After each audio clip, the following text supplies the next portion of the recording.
Book 1 of Marcus Aurelius' Meditations. From my grandfather, Verus, decency and a mild temper. From what they say, and I remember of my natural father, integrity and manliness. From my mother, piety, generosity, the avoidance of wrongdoing, and even the thought of it. Also simplicity of living, well clear of the habits of the rich. From my great-grandfather, not to have attended schools for the public, to have had good teachers at home, and to realize that this is the sort of thing on which one should spend lavishly. From my tutor, not to become a green or blue supporter at the races, or side with the lights or heavies in the amphitheater, to tolerate pain and feel few needs, to work with my own hands and mind my own business, to be deaf to malicious gossip. From Dionysus, to avoid empty enthusiasms, to disbelieve all that is talked about by miracle-mongers and quacks about incantations, exorcism of demons, and the like. Not to hold quail fights, or to be excited by such sports, to tolerate plain speaking, to have an affinity for philosophy, and to attend the lectures first of Bacchius, then of Tandices and Marcianus, to write essays from a young age, to love the camp bed, the hide blanket, and all else involved in the Greek training. From Rusticus, to grasp the idea of wanting correction and treatment for my character, not to be diverted into a taste for rhetoric, so not writing out my own speculations, delivering my own little moral sermons, or presenting a glorified picture of the aesthetic or the philanthropist, to keep clear of speechifying, versifying, and pretentious language. Not to walk around at home in ceremonial dress, or do anything else like that, to write letters in an unaffected style, like his own letter written to my mother from Sinsuesa, to be readily recalled to consolation with those who have taken or given offense, just as soon as they themselves are willing to turn back, to read carefully, not satisfied with my own superficial thoughts or quick to accept the facile views of others, to have encountered the discourses of Epictetus, to which he introduced me with his own copy.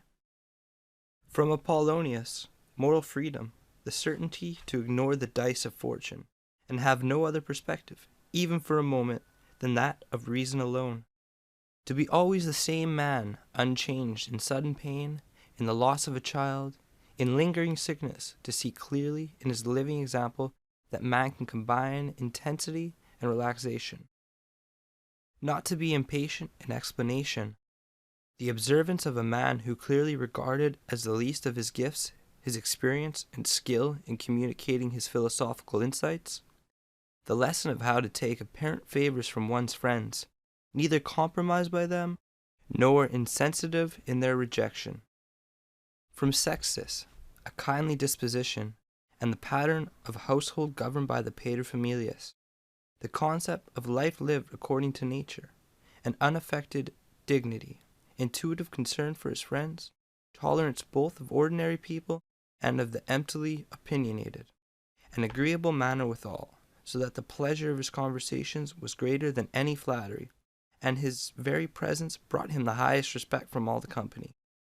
Certainty of grasp and method in the discovery of organization of the essential principles of life, never to give the impression of anger or any other passion, but to combine complete freedom from passion with the greatest human affection, to praise without fanfare, and to wear great learning lightly.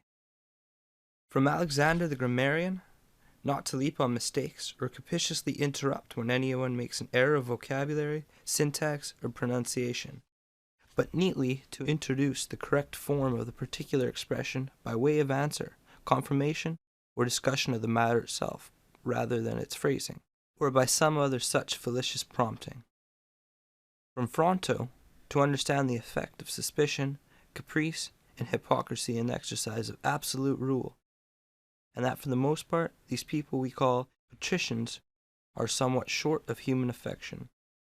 From Alexander the Platonist, rarely and never without essential cause, to say or write to anyone that I am too busy, nor to use a similar excuse, advancing pressure of circumstances.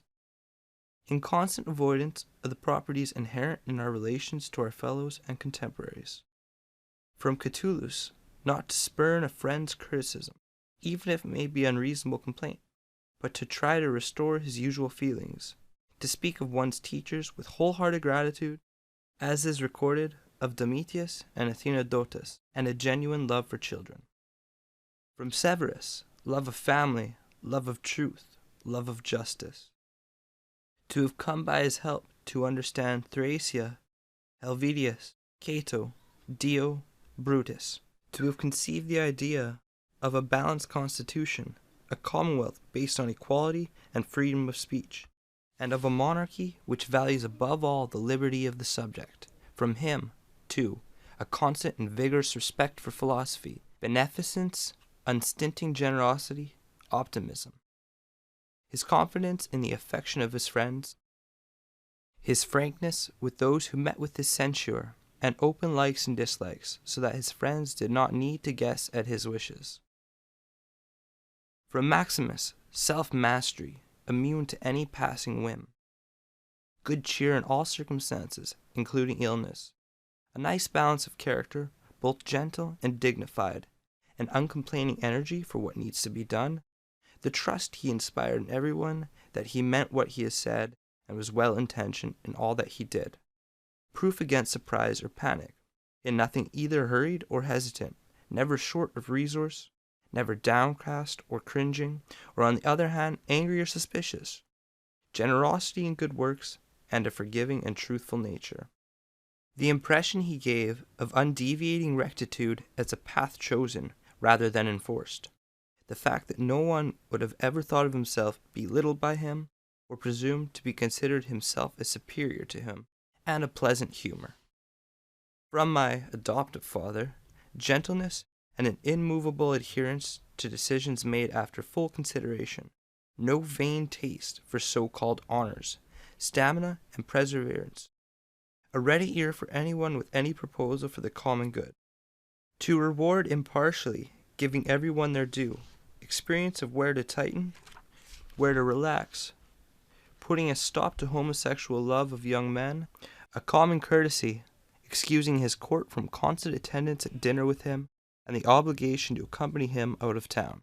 And those kept away by some other commitment always found him no different towards them, focused and persistent in deliberation and counsel, never satisfied with first impressions, and leaving a question prematurely.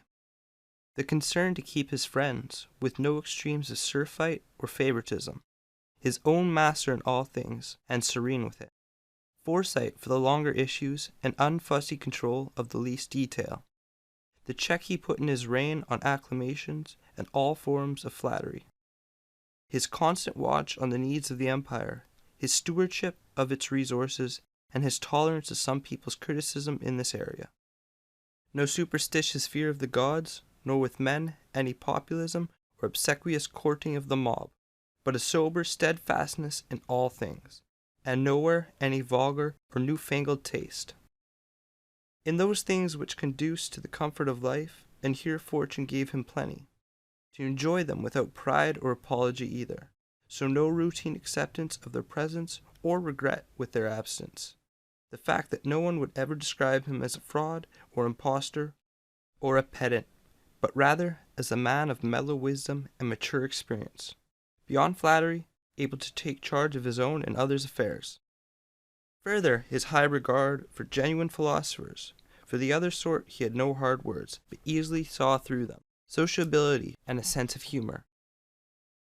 Not taken to excess, sensible care of his own body, neither vain nor valetudinarian, but not neglectful either, so that his own attention to himself left very little need for doctors, doses, or applications. Most importantly, his readiness to defer ungrudgingly to those some special ability, it might be in the literary expression, or the study of laws or customs or any other subject, and to give them his own active support to reach acknowledged eminence in their own specialties, acting always in accordance with tradition, yet not making the preservation of tradition an overt aim. Further, no liking for change and chance, but a settled habit in the same places and the same practices. To resume instantly after attacks of migraine, fresh again, and vigorous for his usual work. Not to keep many matters secret to himself, only a very few exceptional cases, and those solely of state concern, sense and moderation in such things as the provision of shows, contracting of public works, doles, and distributions. The acts of a man with an eye for precisely what needs to be done, not the glory of its doing. He was not one to bathe at all hours. He had no urge to build houses. He was not particular about food, material and color of his clothes, or youthful beauty in his slaves. The fact that his dress came from Lorium, sent up from his country house there, the many details of his way of life at Lanuvium, how he handled the apologetic customs officer in Tusculum, and of all such modes of behavior. Nothing about him was harsh, relentless, or impetuous, and you would never say of him that he broke out of a sweat, and everything was allotted its own time and thought, as by man of leisure. His way was unhurried, organized, vigorous, consistent in all. What is recorded of Socrates would apply to him too, and he could regulate abstinence and enjoyment where many people are too weak-willed to abstain or enjoy too indulgently. Strength of character, and endurance or sobriety as this case may be, as shown by Maximus in his illness. From the gods, to have good grandparents, good parents, a good sister, good teachers, good family, relatives, and friends, almost everything, and that I did not blunder into offending any of them, even though I had the sort of disposition which might indeed have resulted in some such offence given the occasion. It was the grace of the gods that has set no circumstances likely to show me up ever arose, that I was not brought up any longer than I was with my grandfather's mistress, and that I kept my innocence, leaving sexual experience to the proper time, and indeed somewhat beyond it.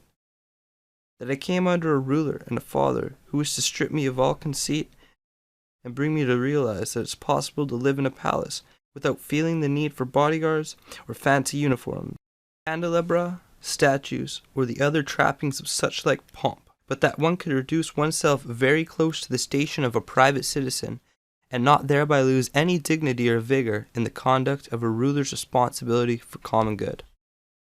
That I was blessed with a brother whose character could spur me to care for myself, and whose respect and affection were likewise a source of joy to me. That my children were not born short of intelligence or physically deformed. That I did not make further progress in rhetoric, poetry, and the other pursuits in which I could well have been absorbed, if I had felt this my right path. That I was quick to raise my tutors to the public office which I thought they desired, and did not put them off in view of their youth, with promises for the future. That I came to know Apollonius, Rusticus, Maximus. That I acquired a clear and constant picture of what is meant by life according to nature, so that, with regard to the gods, their communications from that world, their help, and their inspiration, nothing now perverts me living the life of nature. My falling somewhat short, still, is due to my own fault, and my failure to observe the promptings, not to say the instructions, of the gods. That my body is held out so far in a life such as mine, that I never touched Benedicta or Theodorus, and that later experience of sexual passion left me cured. That, though I was often angry with Rusticus, my behavior never went to the point of regret. That my mother, fated me to die young, nevertheless lived her last years with me. That whenever I wanted to help someone in poverty, or in some other need, I was never told that there was no source of affordable money, and that I myself never fell into similar want or financial assistance from another. That my wife is as she is, so submissive, loving, and unaffected, and that I found no lack of suitable tutors for my children.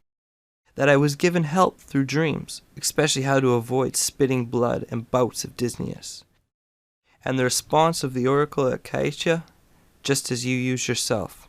That, for all my love of philosophy, I did not fall in love with any sophist, or devote my time to the analysis of literature or logic, or busy myself with cosmic speculation. All these things need the help of gods and fortune's favors. Book 1, Marcus Aurelius' Meditations.